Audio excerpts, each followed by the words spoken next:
ਓਏ ਬਦਮਾਨ ਦੂਰ ਹੋ ਕਰ ਦੇਣੀ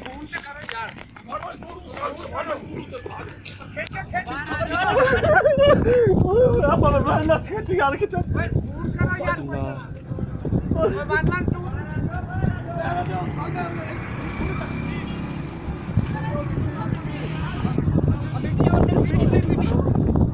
ਮਿੱਟੀ ਨਹੀਂ ਕੋਈ ਨਹੀਂ ਨਾ